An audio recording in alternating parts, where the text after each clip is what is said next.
వర్తమానం వార్తలకు స్వాగతం. నేను మీ ఉదయ్ కుమార్. ఈరోజు వార్తల్లోని ముఖ్యాంశాలు.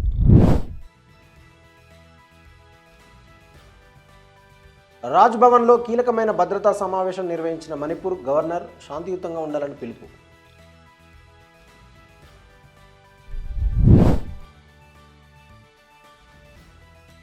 రంజాన్ సందర్భంగా లౌడ్ స్పీకర్ల తొలగించడంపై యూపీ ప్రభుత్వాన్ని తప్పుపట్టిన బీఎస్పీ అధినేత్రి మాయావతి.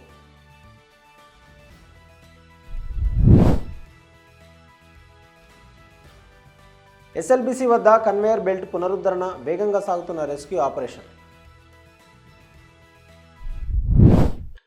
జాతి హింసతో అల్లాడుతున్న మణిపూర్లో శాంతిని పునరుద్ధరించే ప్రయత్నాల్లో భాగంగా మణిపూర్ గవర్నర్ అజయ్ కుమార్ భల్లా రాజ్ భవన్లో కీలకమైన భద్రతా సమావేశం నిర్వహించారు.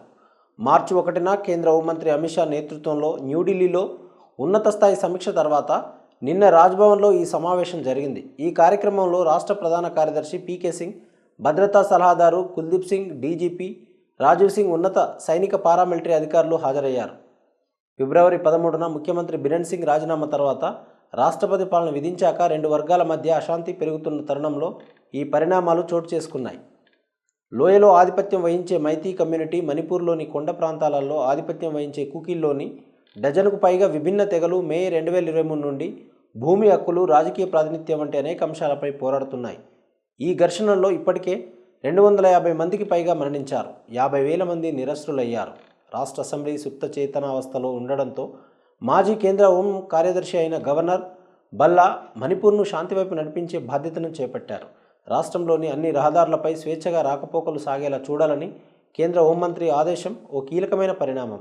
రాష్ట్రాన్ని మేటి ఆధిపత్య లోయలు, కూకీ నియంత్రిత కొండలుగా విభజించినందున ప్రయాణాలపై భారీగా కోతపడింది. దోచుకున్న ఆయుధాలను తిరిగివ్వాలన్న గవర్నర్ అల్టిమేటం తర్వాత 4,000కు పైగా ఆయుధాలు అప్పగించారు. మాదక ద్రవ్యాల నెట్వర్క్లను నిర్వీర్యం చేయడం ద్వారా శాంతిని పునరుద్ధరించడానికి మార్గం సుగమమైంది.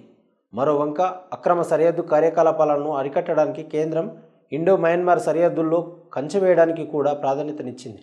మణిపూర్ గవర్నర్ ఆధ్వర్యంలో నిన్న జరిగిన సమావేశంలో భద్రతా సయోధ్యకు ప్రాధాన్యత ఇచ్చి స్థానిక రాజకీయ వర్గాలను పక్కన పెట్టడంతో రాష్ట్రపతి పాలనలో కేంద్రీకృత నియంత్రణ వైపు మార్పును సూచిస్తాయి. మొత్తంగా జాతి హింసతో అల్లాడుతున్న రాష్ట్రంలో హోంమంత్రి అమిత్ షా రోడ్ మ్యాప్ విజయం సమాజ విశ్వాసంపై ఆధారపడి ఉంటుంది. మరోవంక ఆయుధాల అప్పగింత గడువు మార్చి 8 సమీపిస్తున్న తరుణంలో మణిపూర్లో స్వేచ్ఛా ఉద్యమం శాశ్వత శాంతికి మార్గం సుగమం చేస్తుందా లేదా అన్నది చూడాలి. రంజాన్ సందర్భంగా మతపరమైన ప్రదేశాల నుండి అనధికార లౌడ్ స్పీకర్లను తొలగించాలని ఉత్తరప్రదేశ్ ప్రభుత్వం తీసుకున్న నిర్ణయాన్ని బహుజన్ సమాజ్ పార్టీ అధినేత్రి మాయావతి ఖండించారు. అన్ని మతాలను సమానంగా పక్షపాతం లేకుండా చూడాలని అధికారులను కోరారు. భారతదేశం అన్ని మతాలను గౌరవించే లౌకిక దేశం. అటువంటి స్థితిలో కేంద్ర రాష్ట్ర ప్రభుత్వాలు అన్ని మతాల వారిని ఎటువంటి పక్షపాతం లేకుండా సమానంగా చూడాలి. కానీ మతపరమైన విషయాలలో కూడా ముస్లింల పట్ల అవలంబిస్తున్న సవతి తల్లి వైఖరి సమర్థనీయం కాదని మాయావతి ఎక్స్లో పేర్కొన్నారు. మతపరమైన పండుగలకు ఆంక్షలు, మినహాయింపులకు సంబంధించిన నియమాలు అన్ని వర్గాలకు న్యాయంగా అమలు చేయాలని ఆమె నొక్కి చెప్పారు. కానీ వాస్తవంలో అలా జరుగుతున్నట్లు కనిపించడం లేదని మాయావతి పేర్కొన్నారు. ఇటువంటి సెలెక్టివ్ ఎన్ఫోర్స్మెంట్ సమాజంలో శాంతి, సామరస్యాన్ని దెబ్బతీస్తుందని బీఎస్పీ చీఫ్ హెచ్చరించారు. ఇది చాలా ఆందోళన కలిగించే విషయం. ప్రభుత్వాలు దీనిపై శ్రద్ధ వహించాలని మాయావతి పేర్కొన్నారు. ఆదివారం ప్రారంభమైన రంజాన్ సందర్భంగా ముస్లింలు నెల రోజుల పాటు ఉపవాసం, రాత్రిపూట ప్రత్యేక ప్రార్థనలను ఆచరిస్తారు. నెలవంక దర్శనం తర్వాత అనేక ఇతర దేశాలలో కూడా రంజాన్ రోజాలను పాటిస్తున్నారు. ఈ నెల పొడవునా ముస్లింలు తెల్లవారుజాము నుండి సూర్యాస్తమయం వరకు కఠిన ఉపవాసాలు పాటిస్తారు. తర్వీహు పేరిట రాత్రిపూట ప్రత్యేక నమాజుల్లో పాల్గొంటారు. ఆ సమయంలో నెల రోజుల పాటు పూర్తి ఖురాన్ పాటిస్తారు. ఇదిలా ఉండగా ఉత్తరప్రదేశ్ ప్రభుత్వం అన్ని మతపరమైన ప్రదేశాలలో నిర్దేశించిన శబ్దస్థాయిలను మించిన లౌడ్ స్పీకర్లపై కఠిన చర్యలు ప్రారంభించింది. పోలీసులు ఈ ఆదేశాన్ని కఠినంగా అమలు చేస్తున్నారు. రంజాన్ సందర్భంగా లౌడ్ స్పీకర్ల వినియోగానికి అనుమతులు ఇవ్వాలని ముస్లిం మత నాయకులు డిమాండ్ చేస్తున్నారు. ఎస్ఎల్బీసీ సొరంగం కూలిపోవడంతో గత 11 రోజులుగా పనిచేయని కన్వేయర్ బెల్ట్ మరమ్మతు పూర్తయింది.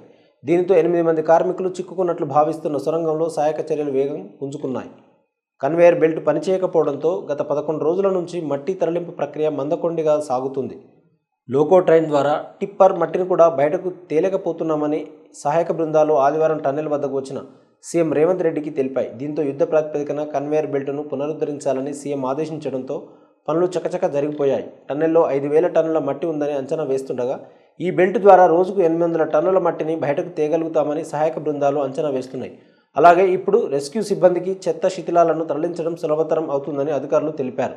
మరోవంక మెటల్ కటింగ్ నిపుణులతో కూడిన సౌత్ సెంట్రల్ రైల్వే బృందం సొరంగం లోపల దెబ్బతిన్న టన్నెల్ బోరింగ్ మెషిన్ ప్లాట్ఫామ్ను కత్తిరించిందని రైల్వే అధికారి తెలిపారు. ఫిబ్రవరి 22న నాగర్ కర్నూలులోని శ్రీశైలం లెఫ్ట్ బ్యాంకు కెనాల్ సొరంగం పైభాగం కూలిపోవడంతో 2 ఇంజనీర్లు సహా 8 మంది కార్మికులు శిథిలాలు బురదలో చిక్కుకున్నారు. ఎస్ఎల్బీసీ ప్రమాద ఘటనలో నిలిచిపోయిన కన్వేయర్ బెల్ట్ పునరుద్ధరణ తర్వాత disaster management special chief secretary Ravindra Kumar, జిల్లా కలెక్టర్ బదావత్ సంతోష్ సమీక్ష సమావేశం నిర్వహించారు. సొరంగంలో జరుగుతున్న సహాయక చర్యలపై director general of fire services DG, Telangana Transco CMD, జిల్లా కలెక్టర్, ఎస్పీలతో పాటు ఎన్డీఆర్ఎఫ్ అధికారి, Hydraa Singareni mines rescue, SDRF అధికారి, ఫైర్ సర్వీసెస్, దక్షిణ మధ్య railway, plasma cutters, rat miners ప్రతినిధులు పాల్గొన్నారు. రెస్క్యూ చర్యలను వేగవంతం చేయడం, టీంల మధ్య సమన్వయం పెంచడం వంటి కీలక నిర్ణయాలు తీసుకున్నారు. గ్రౌండ్ పెనిట్రేటింగ్ రడార్ ద్వారా గుర్తించిన ప్రదేశాల్లో తవ్వకాలు జరుగుతున్నాయని, కన్వేయర్ బెల్ట్ సిద్ధంగా ఉండడంతో వీలైనంత త్వరగా మట్టిని బయటకు పంపించే ఏర్పాటు చేస్తున్నామని అధికారులు వివరించారు. 2 ఎస్కలేటర్లను సిద్ధం చేశారు. నీటిని ఎప్పటికప్పుడు పంపుల ద్వారా బయటకు పంపిస్తున్నారు. మరోవంక ఢిల్లీ నుంచి నేషనల్ సెంటర్ ఫర్ సిస్మాలజీ ప్రతినిధుల బృందం సహాయంతో టన్నెల్ సహాయక చర్యలు వేగవంతం చేశారు. వాస్తవ వార్తలకు ప్రమాణం టీవీ వర్తమానం. ఈ వార్తలు ఇంతటితో సమాప్తం. మరిన్ని విశేషాలతో మళ్ళీ కలుద్దాం. నమస్కారం. సబ్స్క్రైబ్ చేయండి, షేర్ చేయండి, కామెంట్ చేయండి. వర్తమానాన్ని ప్రజల్లోకి తీసుకెళ్ళండి. ధన్యవాదాలు.